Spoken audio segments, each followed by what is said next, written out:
Welcome back to the 307 podcast. Today's episode is an interview with Brody Malone. Brody is an Olympic gymnast, and he actually was on the Olympic team in Japan in 2021. It's an amazing story to hear the sacrifice, the dedication, and the mindset that it took for him to come from a place, little town, here in Northwest Georgia, all the way to performing at the top level as a gymnast. Here he is. I hope you enjoy this conversation with Brody.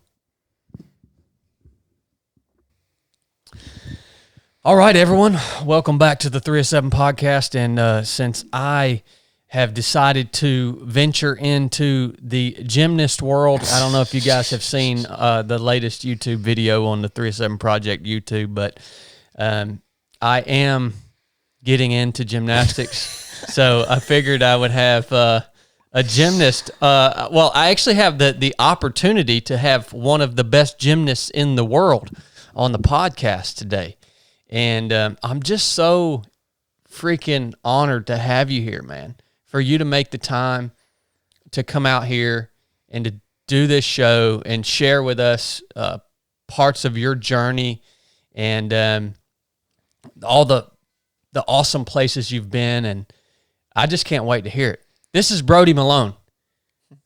Most of you guys probably have heard, if you listened a long time ago, Brody's dad, J.D. Malone, has been on the podcast. Man, that's been a long time ago, hadn't it, Blake? Yeah, it's been quite a while. That was probably, gosh, that had to have been like the first maybe 10 or 15.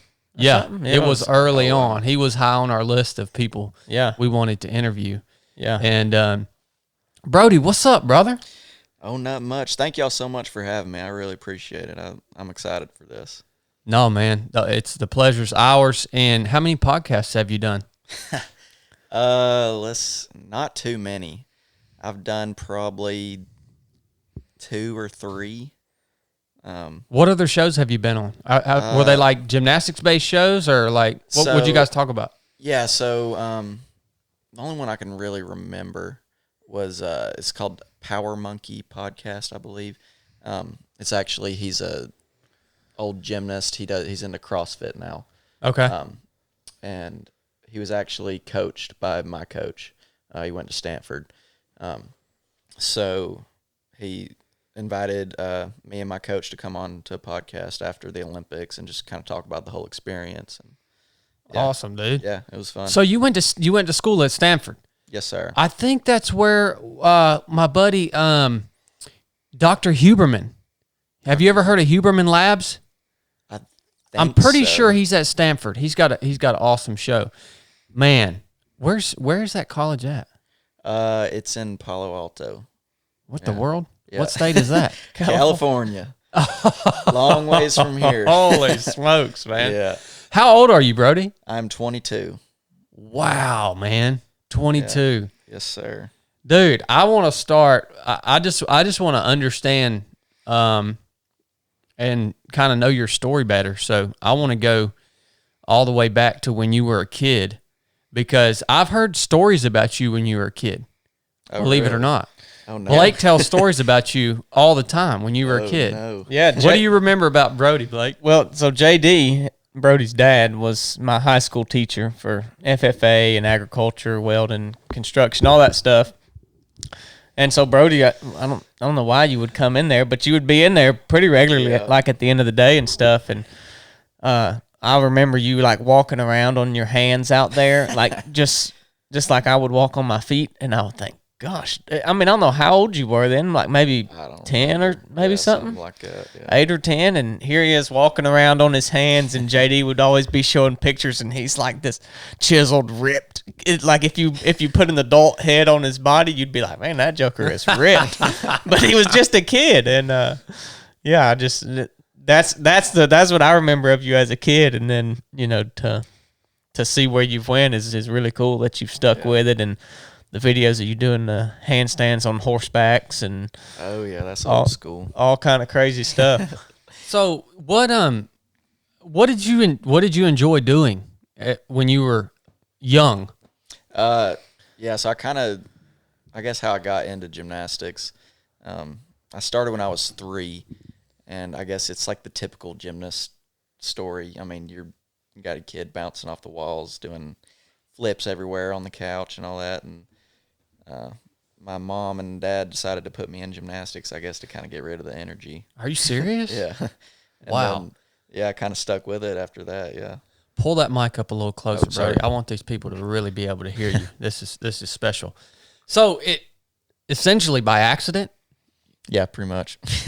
Wow, man. Yeah. Did you do rodeoing? Oh, yeah. Yeah, Grew as up a kid? rodeoing, yes, sir. Grew up junior rodeoing. I forget when I actually went to my first rodeo. It was probably like 7 or 8. But yeah, I mean, my whole family. I mean, my dad rodeoed in college. My mom rode equestrian. So that's kind of how they met. And then, I mean, I'm sure he talked about that on the podcast he was on, however long ago that was. Yeah. But yeah, I mean, kind of grew up around horses my whole life. Learned how to rope. Me and my brother grew up team roping together, and it's just been kind of a family thing that we've done forever. Yeah. Yeah. So at what point do you remember where you were like, okay, I'm pretty good at this gymnastic stuff? Oh Lord, I don't know. It's just kind of something I always wanted to do and just try to like challenge myself to be better at. When did that start though? Because like you said, in the beginning, it was like, you know, your mom and dad put you in a class to kind of give you something, an outlet for your energy. Yeah. So like at that, was it like right off the bat where you do you remember like being enjoying it and being connected with it? Yeah. I mean, yeah, I've always loved it. I'd say there's a point, I think I was 11 or 12 when I changed gyms. I went to a gym up in Paulding County, and they ended up doing away with their boys program. So I had to change gyms. So then I went to the gym in Cartersville, and that was kind of the point where I started getting better and better pretty quick, and I started enjoying it a lot more. And I was like, dang, this is kind of what I want to do. This is At 10 or 11 years old. yeah. Wow, man. Yeah.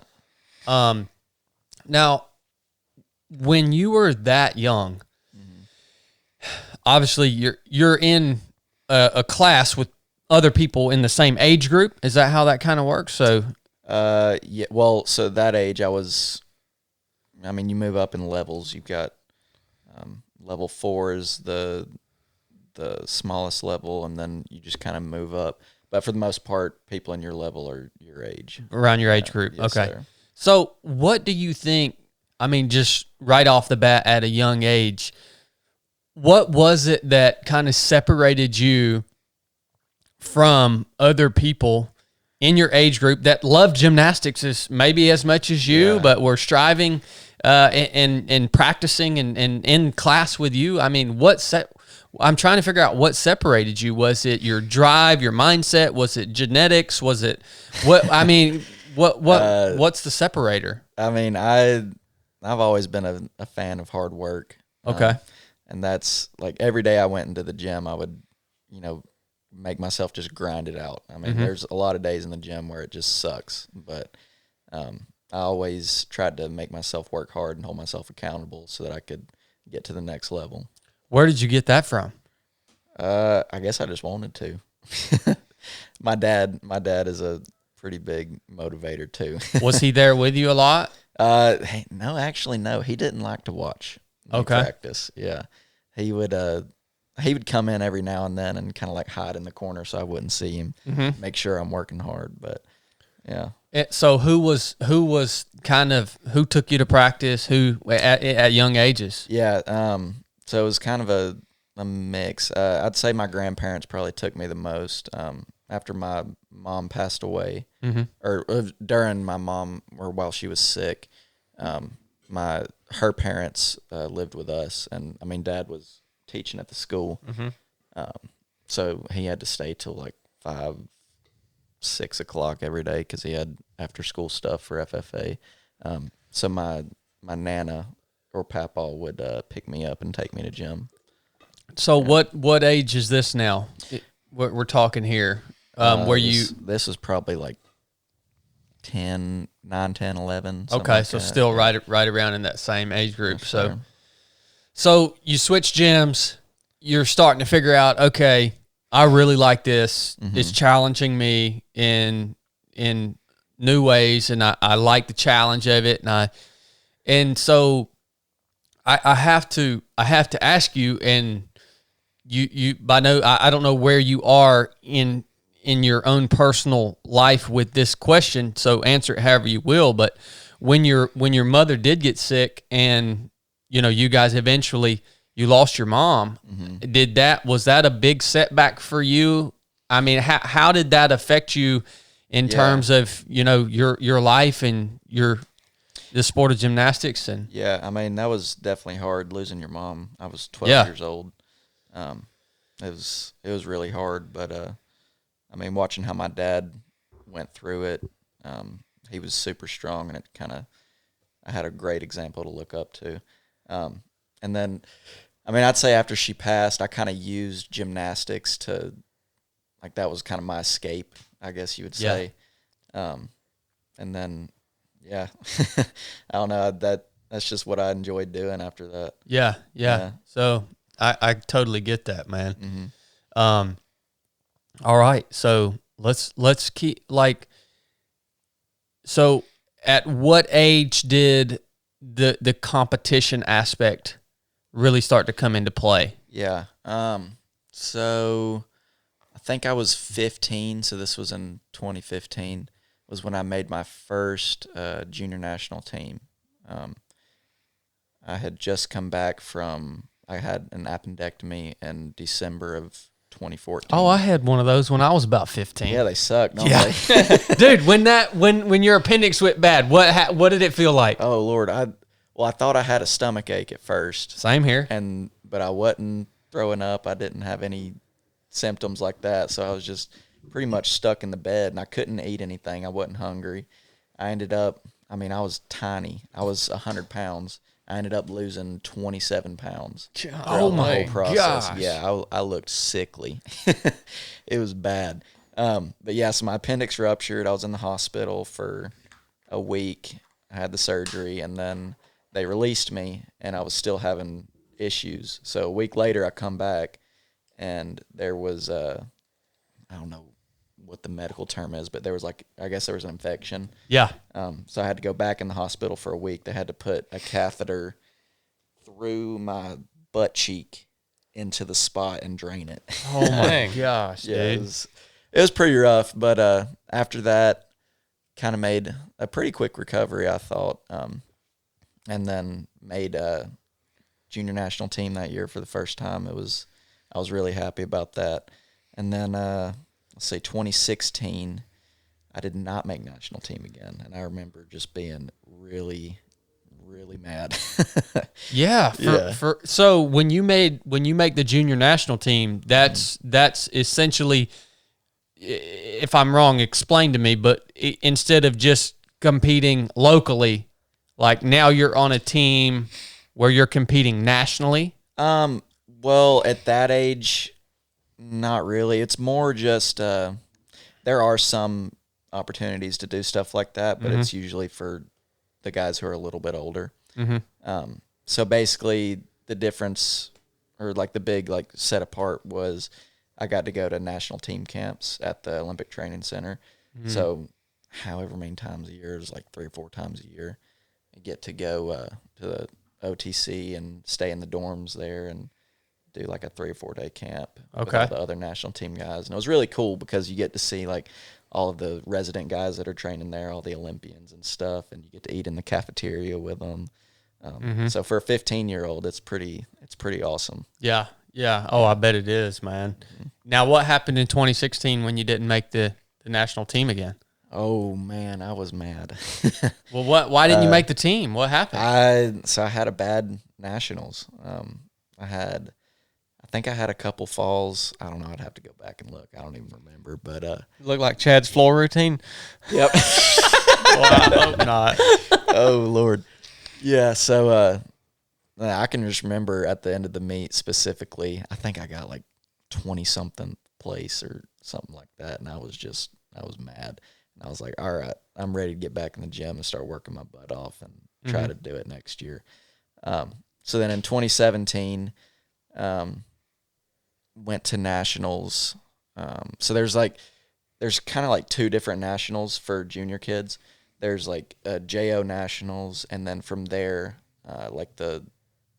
you can qualify to like the next nationals, which is the one where like all the bigger guys compete. It's kind of confusing, but so the second nationals is the one that they pick the national team from for the little bit older guys. So the first nationals, I lost. I got second by a 1/10.5, which in gymnastics is not a lot. It doesn't even sound like a lot. It's like one step on a discipline. Gosh, dog, man. Yeah. So I was pretty mad about that. Actually, a funny story I can remember. I forget where it was, but while we were there, me and my dad, we were walking through the mall on one of my days off, and I saw a Mustang, and it was like on display. And I was like, dang, I want one of those. And he goes, I'll tell you what, if you win nationals, I'll get you one of those for your car. And I was like, really? So, and then I lost by a 1/10.5. Oh my gosh, dude. Yeah, I was mad. Holy really mad. smokes. Yeah, that's a lot riding on that one step, man. Yep. So I was real mad about that. So I had to whip the Honda Civic, but you know, I got the gas mileage. So, dude, now we're talking about 15, 16 years old. Mm-hmm. At this point in your life, is gymnastics at that point, was it your whole life? Like, were there other things you were doing, or was it school, gymnastics, sleep, or like? Yeah, for the most part, it was just pretty much school, gymnastics, come home and eat dinner, go to bed. Did you ever experience times where you felt like you were getting burned out, or? Yeah, I mean, everyone goes through that stuff when you're an athlete. It's hard. I mean, for me, it was like go to school, and then, I mean, my drive to gym was an hour every day. So an hour there, and then you work out for anywhere from 3 to 5 hours, and then drive an hour home. And, you know, I didn't get home till about 9:30, 9:45 at night, and, you know, I got to eat dinner and then do homework if I had to, and then go to bed and get up 6:30 next morning and do it all over again. Yeah. It can get old at that young age, dude, because like all your peers, they're dating, they're going chasing women and boyfriends and drinking and partying and all this stuff. And like, if you're performing at this level, obviously that's not an option. Yeah, no. For you. Well, I didn't even have time to do it. So yeah. But for me, I mean, it was at that point, it was pretty normal. I didn't really think much about everything I was missing. It was just normal. It's like a routine almost? Yeah, I got into a routine of it and just kind of put my head down and did it every day. Wow. Yeah. When you did, I mean, you said every athlete goes through the times when they're at this level, right? Mm-hmm. Every athlete goes through a time when they feel like they're getting burnt out. Like, so obviously you felt that at times. Mm-hmm. Like, how did you deal with that? Well, I mean, you got to have the end goal in mind at all times. I mean, my goal is to make the Olympics. So when did that become your goal? I would say I feel like most young gymnasts, when they're young, they watch the Olympics on TV. They're like, oh, I want to do that. Okay. But I'd say probably the first time I made national team when I was 15 was probably the time I was like, dang, I really want to, you know, make a push for it and try to do it. Yeah. You kind of saw it was achievable at that point. Like you thought, well, I might have a chance at doing this thing. Yeah, I'd say so. I mean, still, there was a lot of work to do. I can show you all a video from when I was 15. They got a video on YouTube of all my routines Yeah. from that competition. And then you compare that to, I mean, what I was doing last year at the Olympics, and there's a big gap. Oh, I in bet, skills. yeah. But that was kind of when I was like, yeah, I want to make a push for it. Man. Now, do you have any idea of, like, at 15 years old, you set that, okay, I want to make the Olympics. Like, did you have any idea at that time, like, how few people actually make the Olympic team? Oh, Like, yeah. so you knew how hard it was going to be and how small of a chance that there was, Yeah, definitely. and you still set that goal Yes, in your sir. mind, like, Yeah. I'm going to go for this. Yes, sir. That's unbelievable, dude. Yeah. Man. All right, I want to continue. I want to continue on this path, man. I'll wait. I mean, how does this progress? Yeah, so I made when I made the junior national team again in 2017, I got to go to Japan for a international competition. Okay. That was my first big international competition, and it was awesome. I enjoyed it a lot. I didn't do super great, but I think I got like silver on high bar or something. That was like the highlight of the competition. But I mean, I loved it. I like to travel there and kind of experience a different culture. It was very different over there than how it is here, for sure. Was this your first experience traveling overseas? Yes, sir. Do you think that the travel and the time change and the different food and all this stuff, did that affect your performance? Oh, yeah. I mean, at the time, I didn't really understand it. Now that I'm a little bit more of a seasoned traveler, it's definitely something I'd take into consideration every time I go somewhere. But, I mean, I was 17, and I was over there. I got used to the time change fairly quickly, and then, but all the food over there was so good. Oh, Yeah. my gosh. So I would just eat and eat and eat and eat and eat. Yeah.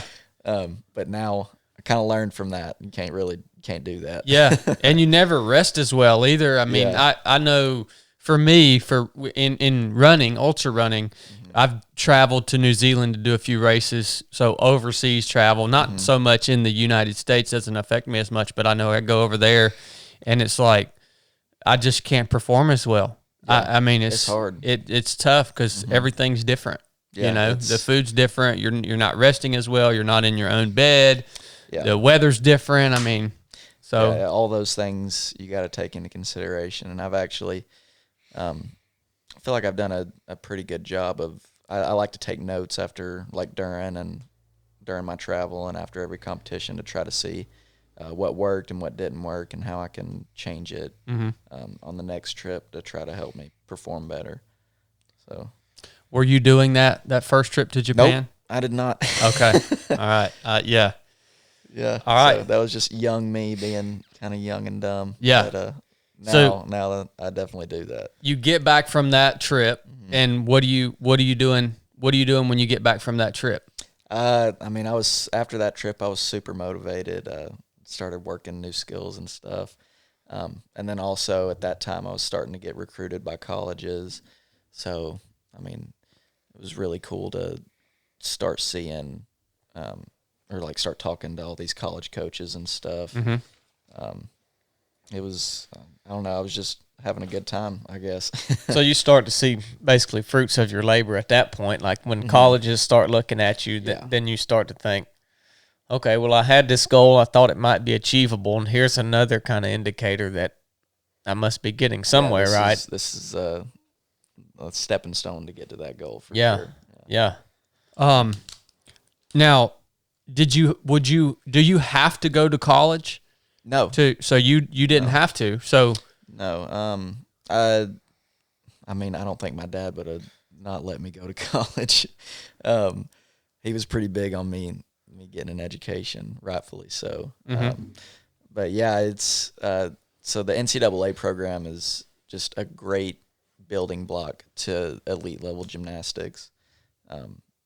And I mean, I think most of all the guys on the Olympic team last year went through an NCAA program at some point. I think I was the only current one on the team, but I mean, most all the guys on the national team have gone through college gymnastics or are going through it. Okay. So it's pretty important, yeah. So, what year did you graduate high school? 2018. 2018. 2018. Okay. Yeah. Did you have your scholarship or your college locked in at that point? So I'd already committed to Stanford at that point. Yes, sir. Okay. Where'd you go to high school? I went to Tryon. Okay. Yes, sir. Well, that's a big jump, ain't it? If you guys don't know where Tryon, Georgia is, I know where it's at. There's a Walmart there. That's it. Yeah, and that's it. And if you ever go to the Walmart in Tryon, Georgia, you better just be ready to see some interesting people. Oh, yeah. Well, definitely. I mean, it's even interesting that, like, coming from we talk about the kind of the drive you had and the things you were doing at such a young age, and that's extremely admirable. And then you put that on top of going to Tryon. I mean, there's probably not another kid in that high school that it even holds a candle to the effort you were putting in and the drive and the things you were doing. I mean, like you would be if you were down in Atlanta or some big city, like, maybe there's other motivated kids doing similar things, but I can't imagine. I'm not dogging on Tryon, but the cream of the crop don't come from Tryon too much. That would be your peer group was probably definitely in a different mindset and different level of maturity and all that. So no, it's I've thought about that before we started this conversation. I thought, man, what a unbelievable journey to come from a place like this, and now be in the position that Brody's in. Like, but it's a huge inspiration. Yeah. For that's what's so cool about it is now, there's been millions of people that have seen what Brody's done and the path he's taken and where he's at now, and that's tremendously valuable for the younger generation in these rural areas that we live in to see that that's actually possible, right? Mm-hmm. Like, you don't have to do what everybody in your little town is doing unless that's what makes you happy, right? Yeah. But if you want to go do something, different, you have the capability of doing that. So why Stanford? Why? I mean, California, dude. What the crap, man? Oh, I know. That was more my dad's doings. He was kind of putting that in my head the last couple of years of high school. But yeah, I mean, I was looking at all the colleges. I thought I wanted to do engineering. So I think you get to take 5 official visits. So my first trip was to Penn State, and then I went to Iowa, and then I went to Stanford. And then after Stanford, once I figured out I had got in, I was like, well, it'd be kind of dumb if I didn't go here. Because I liked the team a lot, and the coach was great, or the coaches. And I just got along with everybody. So I was like, well, I mean, get into Stanford and turn that down, that'd be kind of dumb. So I went ahead and committed. But I had also planned trips to Ohio State and Air Force Academy, I believe. Okay. Yeah. So you had your pick. You had a pretty good lineup to pick from. Yes, sir. When you get to Stanford, what changes? I tell you what, it was a daggum culture shock. Yeah. Yeah, it's a different world over there for sure, compared to here. But yeah, so I actually got to go up the summer before the fall quarter starts. They do quarters, not semesters, so it's kind of weird. So I got to go up. I took 2 classes, and just kind of got to start training in the gym, get used to the coach, and kind of learn my way around campus and kind of see what classes at Stanford are like. And it was awesome. I was really, really homesick for that summer for sure. Yeah. I can remember counting down the days till I was getting to go home. I got to go home for a little break before actual classes started. But I mean, looking back now, I'm really glad I went and got to do that, because it kind of integrated me into the training plan a lot better than if I had just jumped into it in the fall, because in the fall it was a lot harder than it was during the summer, but I was still struggling during the summer. Mm-hmm. Yeah. Dude, the homesickness aspect, like, how did you work through that, and like what was driving you to stick with it? Yeah. Well, I mean, I always told myself I could do anything for 4 years, just kind of like get it done. But yeah, the first summer I was really homesick, and then once fall came around and the rest of the team came out there, it got a lot easier the more I started getting to know them and becoming friends with them. And I mean, now they're my brothers; they're my second family. Yep. So that helped in the homesickness a lot, for sure. And in terms of your mindset, were you looking at this point, are you looking at this college, joining this team at Stanford and going to school there? Did you see it as like a clear path to get onto the Olympic team? Like, yes. Instead of looking at it as in terms of like academics, are you like, this is actually the clear path to get onto the Olympic team? Yeah, definitely. Okay. I mean, my coach was he had an alternate on the Olympic team in 2016, and that guy was actually still training in the gym. So I mean, I was getting to train with him every day, as well as all the other super high level Stanford guys. So yeah, it was definitely a great environment to be in, given my goals. But now you're having to manage a high academic load, right? Because Yes. I imagine classes aren't easy. No. And also, did the intensity of training also go up at the same time? Oh yeah. So Yeah. what was that like, man? Because this is now a brand new environment where you've got this massive academic load at a very prestigious school. You have to make good grades, right? And plus your training load all ramps up all at one time. Yes. I mean, what the crap? How'd you get through that, man? That It sounds was- miserable. It was a struggle, let me tell you. I thought I'd learned time management skills in high school, but boy, was I wrong. Time management, going to a school like that and being an athlete is just, it took me a couple weeks to get it down, for sure. Because, I mean, training was insanely hard compared to what I was used to in high school. And then you add on top of that, I mean, high school for me wasn't super tough, but I mean, you go into a school like Stanford, classes are really hard. Yeah. I mean, even though I was taking some of the more basic classes, it was still just the amount of work you had to do was hard, and it was hard for me to get used to. What are some specific things that you were able to implement to really? You talked about time management. I mean, what does that look like for you? I mean, what are changes you made? You gotta just set a time for everything. I'm asking this question selfishly, by the way, because I'm a poor time manager. All right, so I want some specifics. Yeah. So I mean, Lord, yeah. I mean, you gotta set a time to get everything done. I mean, you gotta prioritize. So for me, it was like,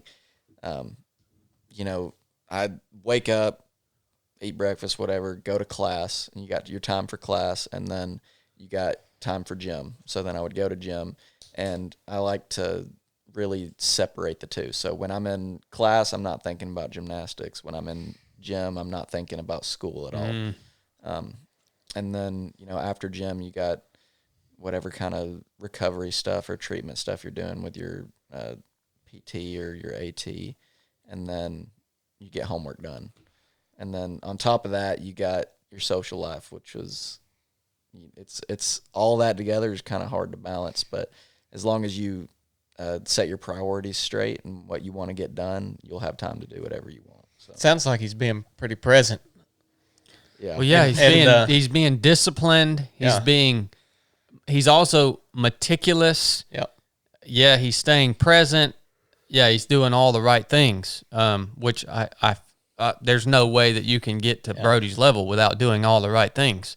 To me, it's just unbelievable that somebody at now, we're talking 18, 19 years old, has the ability to do that. I mean, it's just I did not have the ability to do that. I didn't have to do that in the Navy. They made my timeline for me. Like, I had to show up, or else I was dropped from training. Like, It's still that way. I didn't have the freedom of movement to just, whatever. Yeah, I didn't have that type of discipline. It's just that's what's mind-boggling to me. It was hard. Don't get me wrong. So did you write this out? Did you keep it all in your head? Like, how? Yeah, I just kind of kept it in my head. I mean, just kind of like based off of whatever homework I had to do that week, I knew kind of like how much time I needed to spend on it. Yeah, and then I mean, gymnastics and social life kind of fell around that. Okay. Yeah.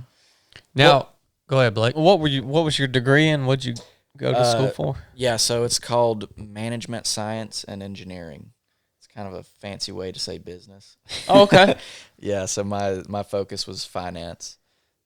Are you looking for a job? Not right now. Gymnastics is my job right now. Call me in 2 years. All right.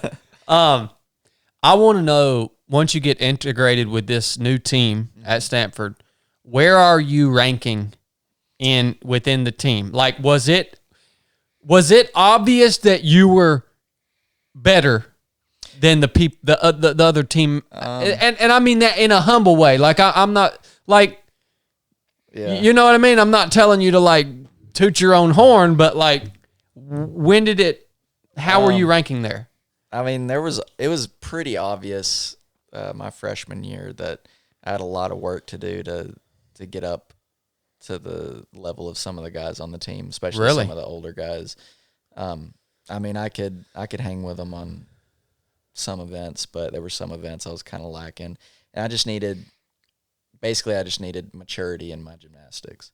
Okay, if that makes sense. I just kind of needed to grow a little bit, get used to some of the new skills I was doing, and kind of perfect them so they have that.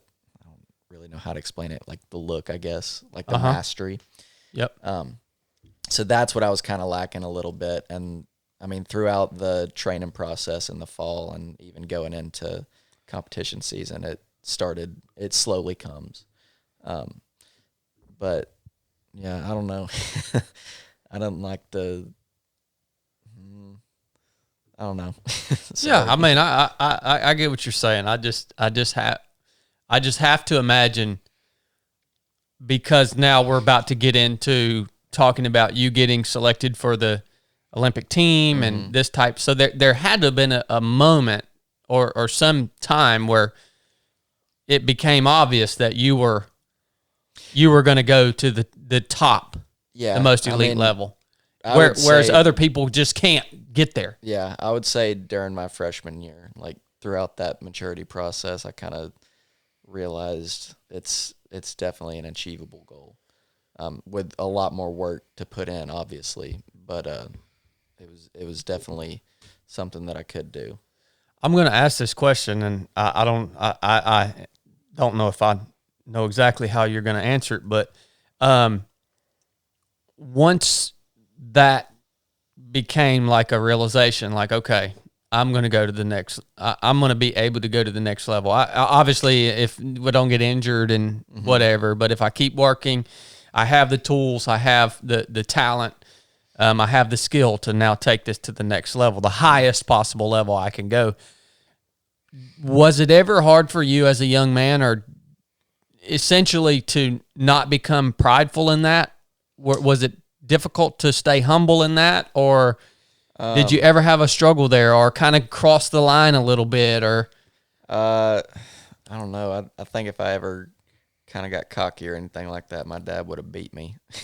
Okay. So I've always tried to stay super humble. I mean, my dad has told me, I mean, you don't have to tell people how good you're doing. If you're really doing good, they'll see it. Wow, that's good advice. Yeah, great advice. Wow, man. Yeah, that's a tough thing to do. I mean, when you get on that level, Best I in the got to world. imagine, like for that not to become a hindrance, pride become a hindrance. That's a pretty big deal. Well, you see it in other Everybody. Olympians. I mean, other Olympic athletes. Like, Yeah. you see their attitude. Well, Like, you see it in anybody that wins at anything. Yeah. It doesn't even have to be an Olympic they level. but when you know you're competing, Yeah. representing your nation as the best in the world at something, like, that's gonna get to most people's freaking head, man. And it's their attitude's gonna get crappy, and they're gonna turn into prima donnas, and that would be a struggle, dude. Yeah. So, I mean, even going back to the beginning, all the, as a kid, you lost your mom, and then you guys, you're doing all this in high school, putting in, whatever, 15-hour days, school, gymnastics, homework, and then you go to college, and then you've got the homesickness, the increased workload from school, and what is do you even know what the driving force is through all of that? Like, are those things that are coming up, are you feeding off of that, or do you feel like, hey, this is kind of expected of me because of how much I've put into it and I'm doing well, I kind of have to do this, and like pushing through the burnout? Like, what is do you want to be on the Olympic team that much, or is there something that is just pushing you, and the Olympic team was a result of your... Well, he said he set that goal at 15. Yeah. I would say, like, I don't know. I never really felt like it was an option to not, work like that. I mean, it was just so natural for me at that point. Yeah. I mean, I've been doing it pretty much my whole life. It was just kind of something you do, Mm-hmm. Yeah. That makes, taking quitting off the table is basically, it just wasn't an option to stop doing it, never, you said. Never an option. Yeah. Yeah. So I want you to talk to me about getting selected for the Olympic team. What led up to that?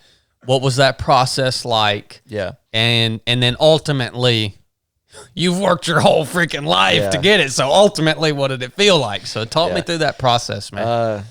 Well, let's see. I guess we'll have to start in 2020, COVID year. In 2019, I did really well. I struggled in a little bit in the beginning of my freshman season, but throughout the season, I was getting better and better.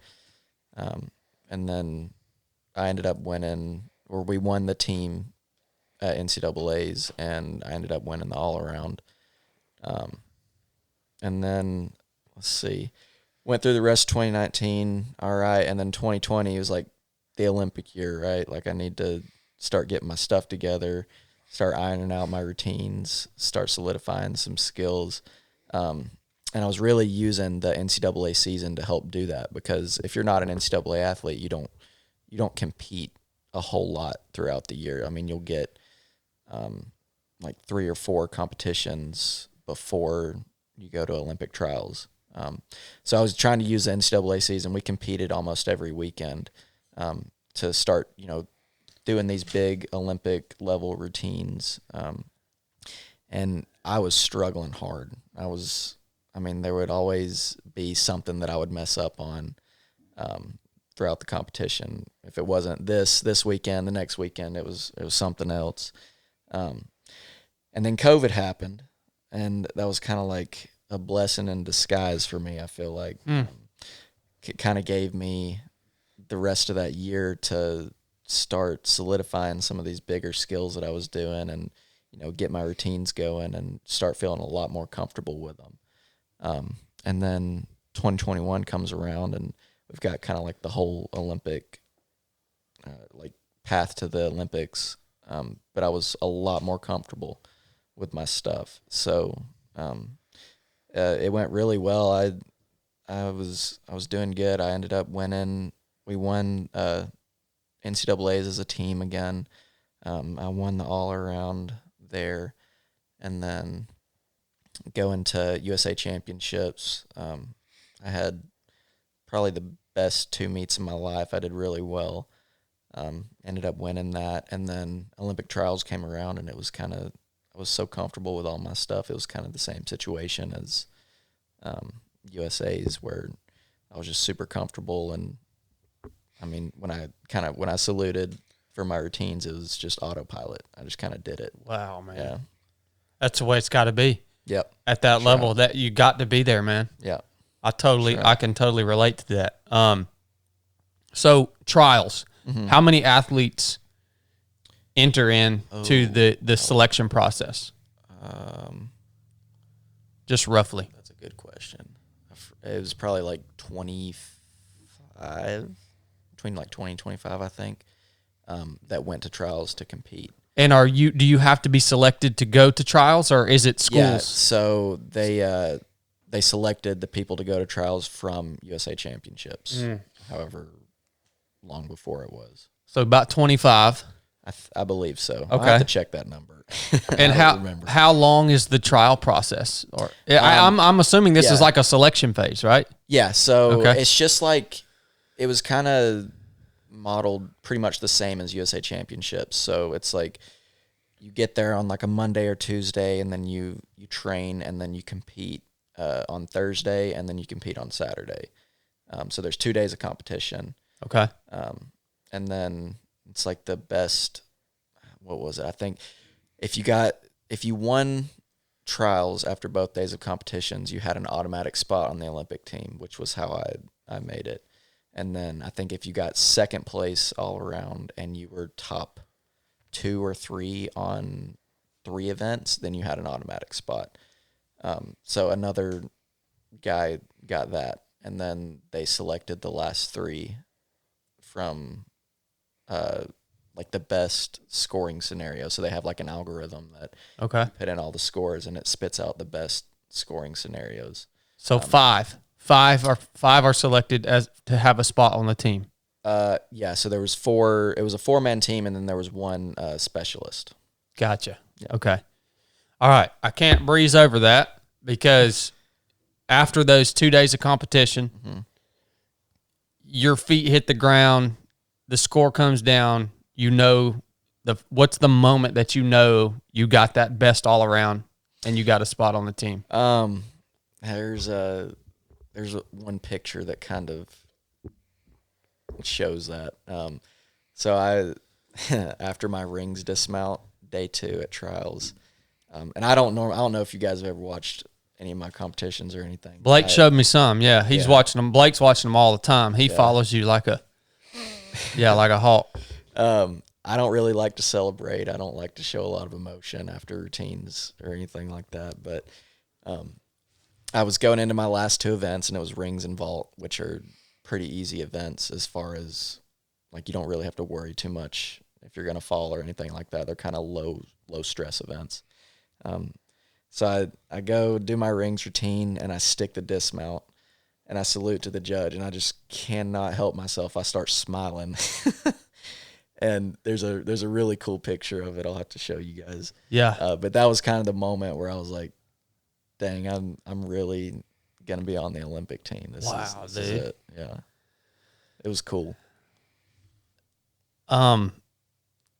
I mean, how was it processing that? Was there a big celebration? Was it like what happened after that? It took me your a whole while, life changes at this point. Yeah, it took me a while to for it actually to sink in and realize that, holy crap, I'm going to go to the Olympics, and I'm going to represent the U.S. at the highest stage that you can.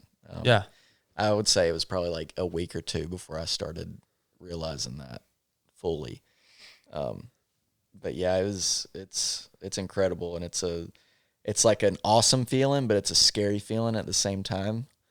I don't really know how to explain it, because I don't know, you're just representing so many people, and it is the highest, stage for any kind of athletic competition. So yeah. Did you have like after that? Was JD there? Yes, sir. So he was there to kind of. I have to imagine he was freaking losing it, man. He was happy, yeah.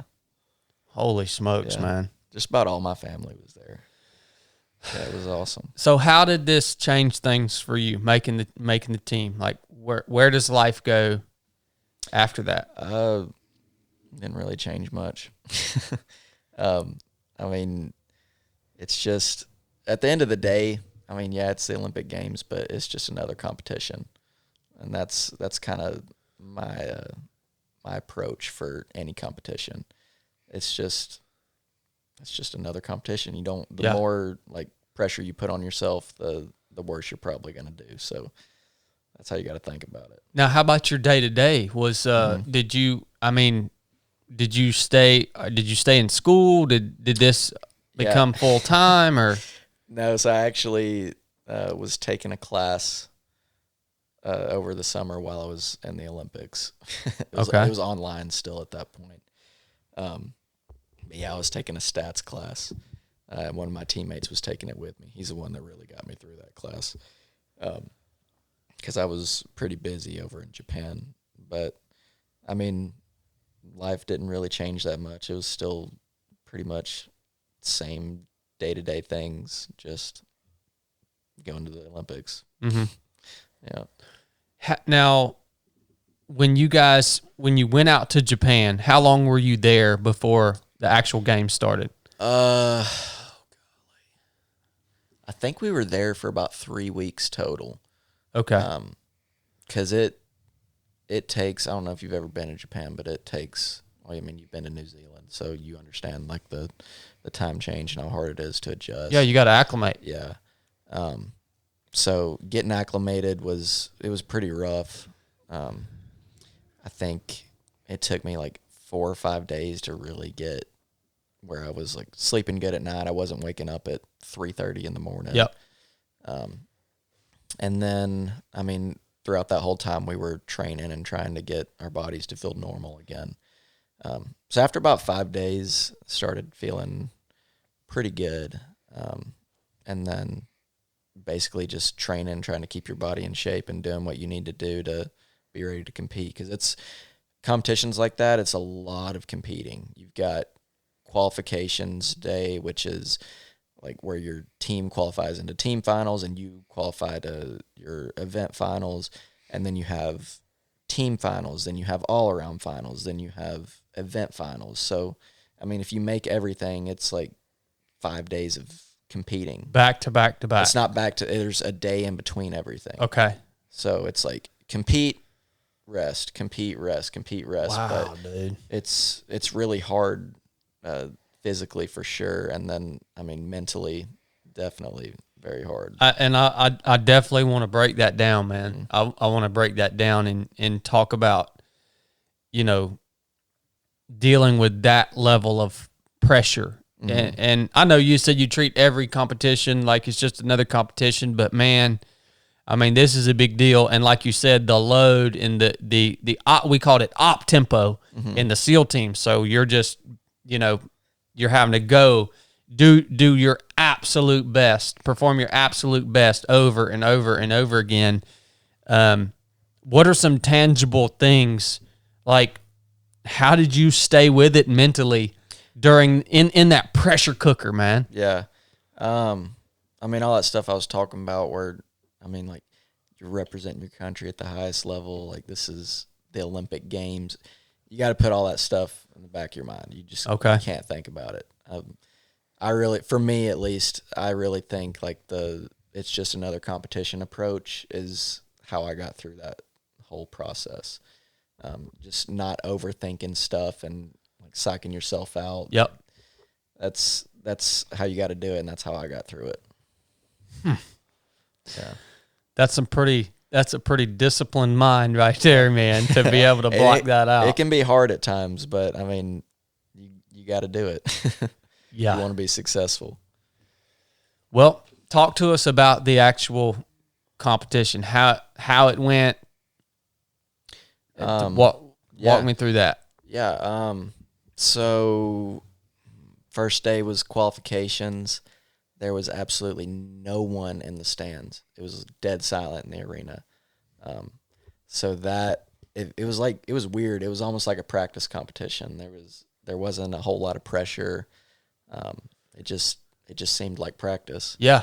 But I qualified for all-around finals and high bar finals, and our team qualified to team finals.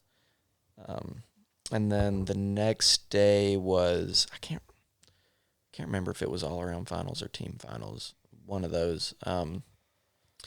But I'll just talk about team finals. Finals was a pretty awesome experience. We qualified to the finals in 4th place. Ended up taking 5th place, which kind of sucks, but that is what it is at this point. But just going through that finals, it was an insane team finals. And, I mean, that's the kind of stuff that you watch on TV, and you're like, oh, wow, that's like a crazy moment. And this is like history being made, and I got to witness it in person. And you got to keep in mind, this competition was the first time that I had ever seen a lot of these guys that I've been watching since I was like 12 years old, Yeah. So seeing them compete by itself was insane. And then it being an Olympic team final and seeing how they're handling the pressure and how they're performing, and they're just killing their sets. It was a really, really special thing to watch. It was awesome. And then moving on to all-around finals is kind of the same thing. I mean, you got these top all-around guys that, I mean, you've got 2 world champions from the Russian team competing, and you got all these insane Chinese guys, and you got the Japanese guy that's favored to win. And just I can remember I started on – where did I start? I think I started on pommel horse. So I ended on floor, and so the top group of guys ended on high bar. And I can remember I was like I was probably like 3rd to go on floor. So after I went, I got to watch the high bar rotation unfold, and just watching is the same thing, just watching those guys and how they're handling the pressure, and they've got Olympic medals on the line. It was crazy to watch. It was a really, really cool experience. Did that help you grow? Do you think just being able to watch help you grow as an athlete? Yeah, absolutely. Yeah. Absolutely. For sure. And then let's see what's next. The next one I competed in, I actually had a while before I competed. It was a couple days because high bar is the last event. So it was the last event finals to go. So, yeah, I had a couple days to kind of rest, and then just kind of work on some just perfecting, like, little tweaks and stuff to get ready to go. And then going into the high bar final, I had that approach, like, it's just another routine, you can't, when you're in the moment, you can't think, holy crap, I'm competing for an Olympic medal right now on high bar. This is, like, the highest stage I'll ever be on. You just get that stuff out of your head. So the first part of my routine went really well. I think I was 3rd up. And if you go back and watch that high bar final, I would encourage it, because it was kind of a mess. Everyone was falling all over the place. But I didn't know that because I was like one of the first guys to go. So the first part of the routine went really well. I hit all my releases great. And then I'm doing a skill. If I explain it to you, you probably won't know what it is. I can show you a video of it. But I go up, and I'm supposed to hit a handstand and keep going in my giant. But I go up, and then I fall the other way because I was trying to be too perfect, basically. Mm-hmm. And that's a big deduction. So it was like a 5/10 deduction for that. And I finished the rest of the routine fine, but I ended up getting 4th because of that little mistake. And I'll tell you what, it does keep me up at night. What about it? What about in the moment when because you knew you made that mistake instantly, right? Yeah. But you just, does that take kind of the wind out of your sails through the rest of the routine, or do you just acknowledge it and just boom, lock back on, doing the best you can? I mean, yeah, I mean, that's how you got to do. Because, I mean, in gymnastics, you never know what's going to happen. Okay. I mean, even though I had that little mess up, everyone else after me could completely mess up and fall, and I could still potentially get a medal. So, I mean, yeah, I was kind of mad in the moment, but you got to turn that switch back on and finish the routine strong. Yeah. You never know what'll happen. Yeah. And that, I mean, everyone else pretty much did have major mistakes. That's why I ended up being fourth, because everyone was kind of going balls to the wall, throwing their big stuff, and they had mistakes. Yeah. Yeah, so the top 3 guys were the only guys that didn't mess up. Wow, man. Yeah. Yeah, haunts me. Well, so how does the Olympic team work in terms of turnover? So, like, how long do you have this spot on the Olympic team? Well, it just depends for every Olympics. So, are you asking like if I am guaranteed a spot on the next one? Yeah. Do you have to requalify? Yeah. So there's a whole qualification process for every Olympics. Okay. Yeah. So, what are you doing? What are you doing now? What's Brody's day to day now? Yeah. So, I mean, let's see. I didn't take any classes this summer, and I have 1 class left to finish my degree, and I'm gonna take it starting in January. So, this fall, Where you been living all summer? I've been at Stanford. Okay. Yeah, we just got a house. I'm not allowed to live on campus anymore since I'm technically not a student. So we got a house about 15 minutes away from campus. So yeah, that's what I'm doing. I'm just living there and training. And you still train with the Stanford team? Yes, sir. Okay. Yeah. Now, you said we got a house. Who's we? Oh, so me and a couple of my teammates. Okay. That also just graduated. We all got a house in East Palo Alto. Okay. Yep. Throughout, I mean, that's maybe backing up a little bit, but throughout the whole your gymnastics career, like, gymnastics is hard on your body, right? I mean, it beat you up pretty bad. Did you have any big injuries or? Let's see. Knock on wood. I've never had any huge injuries. Dang. I mean, let's see. I've only surgeries I've ever had were having my appendix out. Yeah. That was like the biggest setback for me, but that was a long time ago. Yeah. And then actually in December, after Worlds, I was having a couple issues. My back had been flaring up a little bit. I think I had like a stress reaction, I think is what it's called. So nothing major, just kind of needed a little bit of rest. Mm-hmm. And my ankle was giving me a lot of trouble. So I got my ankle scoped in December, and it kind of gave me a little bit of rest and recovery time. I mean, I was having some wrist issues, shoulder needed a little bit of a break, and my back needed a break. So the surgery on my ankle kind of gave me a break for everything. Yeah. And then it was kind of a slow comeback for the ankle, but I'm pretty much 100% now. That's pretty rare. I mean, right? I mean, most a lot of guys really struggle with injuries. I know one of my teammates who is actually an alternate on the Olympic team. He is insanely talented, but he has just struggled with injuries his whole life. He's had, I can't tell you how many knee surgeries. He just had wrist surgery and knee surgery. So he's kind of like recovering from both of them. And then they didn't do something right in his wrist, so he's already got a stress fracture again in his wrist. And it's just, it's crazy. And I feel so bad for him because he could be one of the best in the world if he just never dealt with injuries. He's that talented. Look, dude, I had the same type of teammates in the SEAL teams. Mm-hmm. We had these race horses, man. Yeah. Race cars, right? Yeah. It's like a drag car. You know, you get one pass with the drag car and something tears up. Yeah. You know? I had guys like that in the teams where, like, this dude could lay down. He was either the fastest at everything, the best at everything, right? But they just struggled with injury because they were so high performance. Yeah. And us country boys, man, you know, we don't have that problem, dude.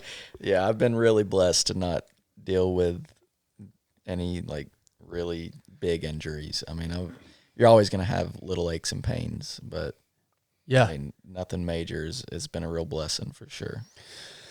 Brody, I want to talk to you about your, as far as your training routine, like when you're not working skills, how are you training physically? So like when I'm not doing gymnastics, you mean? Yeah.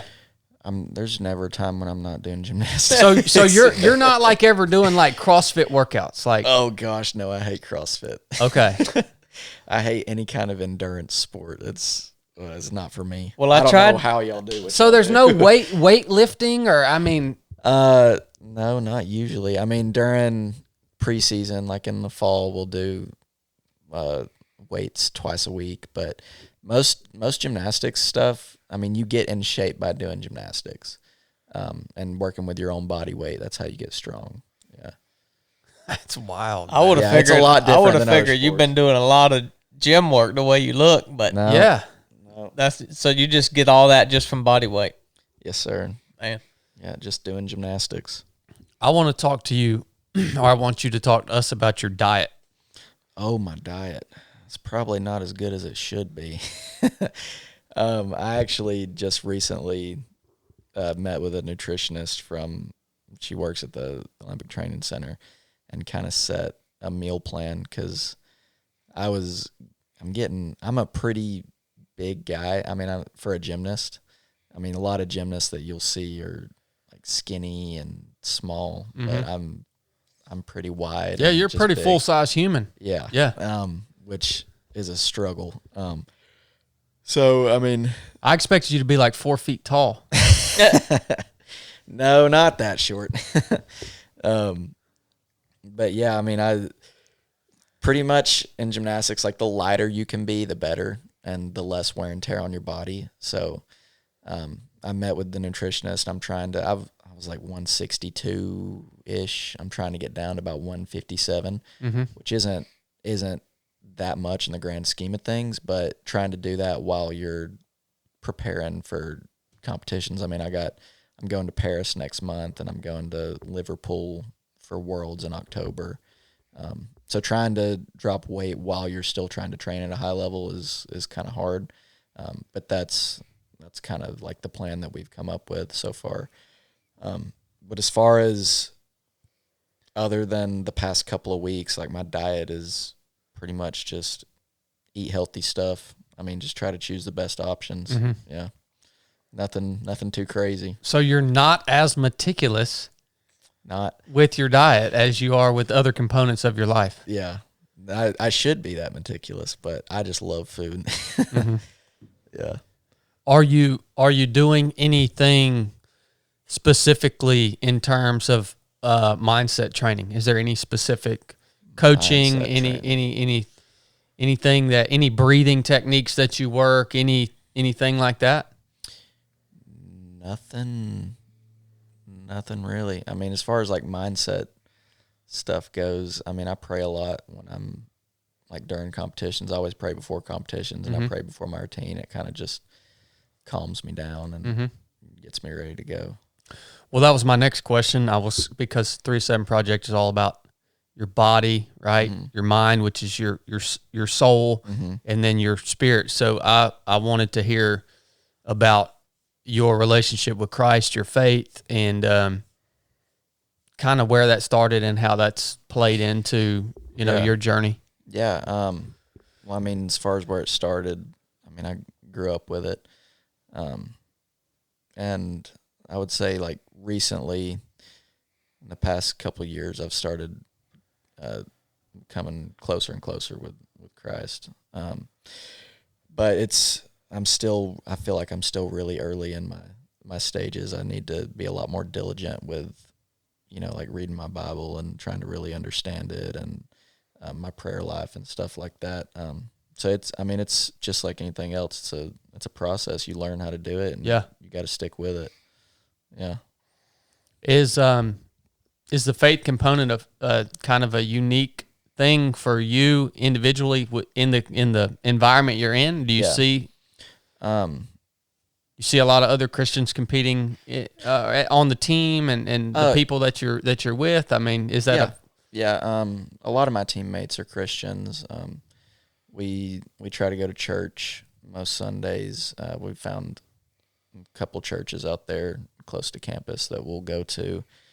But yeah, I mean, one of my best friends, one of the guys that I'm living with now, is a really good guy. He's a Christian guy, and he's just great to be around. So you have that fellowship within the team. Yes, sir. That's good, Yes, man. sir. That's good. Yeah.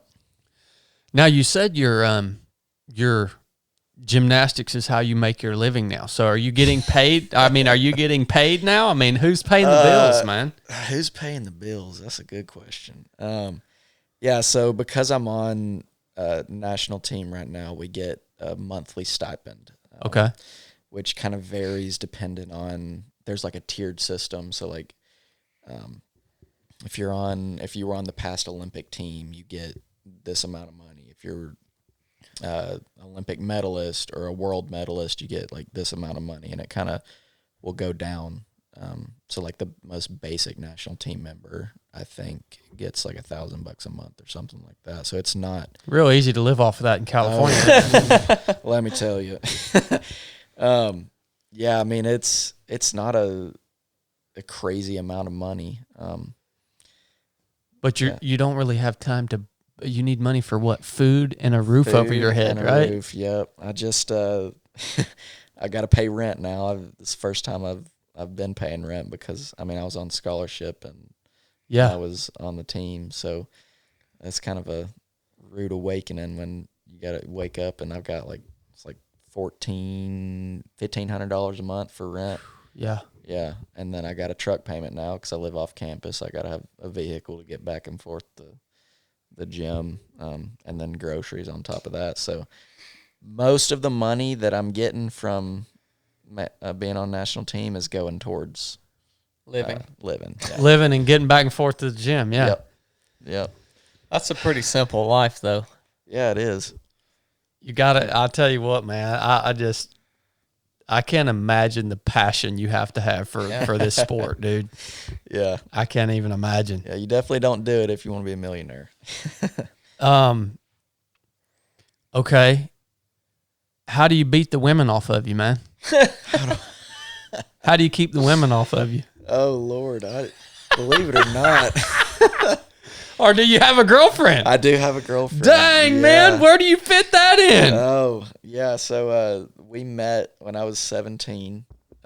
She used to be a gymnast back in the day. We met through a friend that went to my gym. Hold on. You've had this girlfriend since you were 17 and you haven't even mentioned it up to this point? Well, we've been talking about How gymnastics. have you been fitting this in, man? Yeah, so we've been dating since we were 17. We're coming up on our 5 years in like a week or two, something like that. I don't know. I don't keep up with it. She does. Yeah. Yeah. So she was a gymnast, or maybe she's still involved. But so does that help because she's able to understand more about? Yeah, absolutely. I mean, because she was a gymnast, she understands like how much work goes into it. And it's also pretty easy to talk to her about gymnastics specific stuff. Like if I'm talking to her, much easier than talking to me about. Yeah, exactly. Like I don't have to explain skills to her because she knows what they are. Yeah. And So, where is she at? So she was from Canton. Okay. She lives in Kennesaw right now. She went to Kennesaw State and just graduated. And Georgia girl, smart man. Georgia girl. Oh yeah. I mean, I don't mess with them California girls. Georgia's got some of the best women on earth, man. That's right. So yeah, she just she did a summer internship at Yamaha, and she just got offered a full-time position there. That's awesome, dude. She's a working woman, thank goodness. I told her she's gonna have to start sending me a check every month because I'm broke. Sugar mama. That's right. So right now, like, what's on your radar right now in terms of goals, Brody? Like, yeah. So I know you said you got some big competitions coming up. Are Yeah. those just stepping stones, or to get back to trials, or are you really honed in on these, or like where you at right now? Well, so right now we've got World Championships coming up at the end of October, and this is a pretty big opportunity for us because Russia is actually not going to be competing because of all the stuff that's going on over there. They're banned from competing. So that really leaves the door open for us or there's a couple other really good teams. Great Britain is really good. U.S. and Great Britain have kind of been going back to back the last couple of years. We've been at it with them since 1776. Yeah, we have. I'm going to have to remind them of that when I get there. But yeah, so that's a really big opportunity for us to get on the podium there. So that's kind of the main focus right now. What's up with these dang Russians, dude? I mean, they usually do they usually dominate? They are good. In the past 2 quads, they've been just insanely good. Is it like in Rocky? You know, in Rocky when he fights the Russian guy and they're like shooting him up with all these steroids and like, is that what's going on? Or like, a lot of people think so, but I mean, every time they drug test, they're clean. At least the gymnasts. I know that Russian girl from was it the ice skater or something? She tested positive. I don't know what they're doing over there, man, but they're doing something. wow, man. Yeah. So the Worlds, that's really what you're really getting honed in for. Yes, sir. Right now. Yeah. And then this might be a dumb question, do you aspire to go back to the trials and get on the next Olympic team? Yes, absolutely.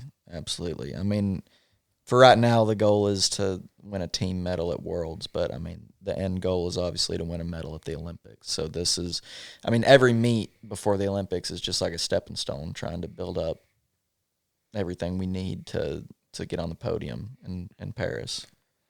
Man. Well, Blake, what else you got? I mean, I think that I picked his brain pretty well here. I know you probably wore out, Brady. I've asked you about 10,000 questions, man. I just I was so excited about getting to sit down and understand more about, and I know we've just barely scratched the surface of the intricate details of what you've done and what you've been through and the amount of commitment and work that you've had to put in just to get to this point. And it's also odd to me because I just always assumed that if you're the best in the world at what you do, that like everything's taken care of, that like, of course, somebody's paying you lots of money, like you're taking sponsorships, you don't have to worry about all you have to worry about is training and everything else. But that's not the case, man. Like, yeah, I mean, that was an eye opener for me. You talking to me about, hey man, I'm just making enough money to right now to be able to live and train. Mm-hmm. But it's not like I'm set for life. Yeah, definitely not. I mean, I've got like a few little sponsorships, but I mean, for the most part, most of my money comes from that national team stipend. So it's rough, but I mean, hey, what am I going to do? I got to keep training. Yeah. It'll come. Yeah. It'll come for sure. Do you ever plan to move back to Georgia or to the Southeast? Or Yes. As soon as I'm done with gymnastics, my butt is coming right back here. What is the, I guess, projected length of a career at your level? So a lot of guys will go into their late 20s, depending on how their body holds up. For me, I don't know what I'm going to do yet. All I know right now, I'm just focused on going through 2024. I'll be 24 then. So after that whole Olympic process, I'll probably like take a step back, take some time off, and then go back and reevaluate where my body's at, where my head's at, and if I want to keep going or not. See, I'm 34 and I'm in my prime. Oh, so you don't see many 34-year-old gymnasts. Yeah, see, I'm in my prime right now. You've actually kind of peaked No, oh no, Yeah, you you're ain't going seen nothing yet, You're on son. the downhill. No, this past year has been kind of my off year. Yeah. But he ain't seen nothing yet, son. You got to take those now, Brody. You got to take some time, like you said. That's a good. You're in the right mindset. Get to the all right. Take a little time, reassess, let everything heal up, let your mind regenerate, and then you can decide whether or not to jump back into it. So, All right, Bubba. You'll still do a lot of good things, peaked, man. He's peaked though, You're Brody. so full of crap, dude. You know, he's still doing good, but he's not going to get any better. It's just going to get worse. We'll see about that, son. Yeah. Oh man. Well, in terms of like career options and stuff. Oh no, I wanted to ask you: if you win a gold medal, is it actually gold? Oh, that's a good question. I don't think it's like solid gold. It should be solid gold. Yeah, that would be cool, wouldn't it? But Yeah. no, I think it's just like gold plated or something. What the crap, man? Yeah, I know. America, come on. No, they need to make that thing solid gold, son. That way you could, once you won it, you could just kind of melt it down and then sell the gold and then have a retirement plan. There you go. It's probably worth a little bit, just being the Olympic gold medal, huh? Oh, I'm sure. Yeah, Well, I'm sure.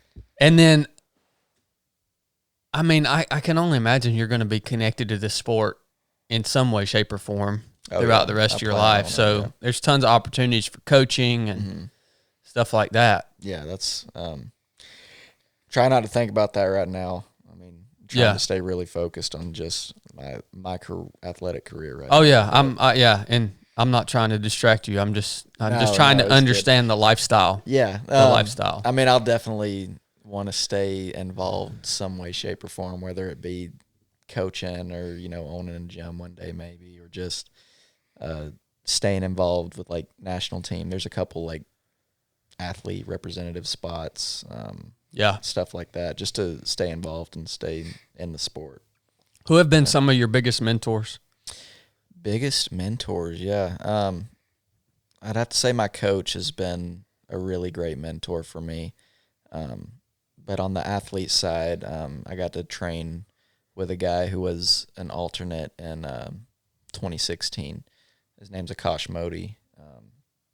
Great guy. I mean, just getting to train with him and kind of learn how he approaches the sport and his mindset every day in the gym. It's awesome. And then also, I'd have to say probably Sam McCulloch, who was on the Olympic team. I was on the team with him last year. He was kind of like the old grandpa of the group. He was 28, I think, something like that. He just retired after the Olympics. But that was his third Olympics, so it was really cool to kind of just watch him and learn from him, like how he approaches stuff, how he approaches competition. With it being his third Olympics, and it was my first, just kind of like learn the ropes, Yeah, totally, man. Yeah.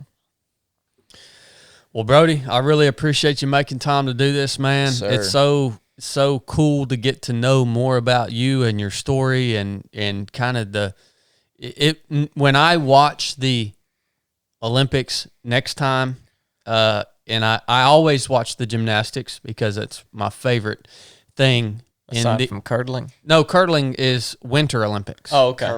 Curling. That stuff's fun. Maybe I'll do that when I retire. There you go. Now you're talking, son. So Winter Olympics, that's what I make sure I watch. And I call it curdling. Curdling? Yeah, so y'all get over it. And then the normal Olympics, I always watch the gymnastics. So, being able to hear the dedication and the process that you guys have to endure in it will give me a whole new perspective on seeing them out there competing. And I appreciate you being the person who you are, man. I appreciate you being a representative of Christ. I appreciate you loaning your dad out to us and having him share his testimony here. And you guys are just an amazing family, amazing group of humans.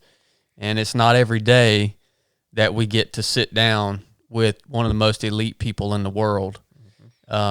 And just know I don't take it lightly, man.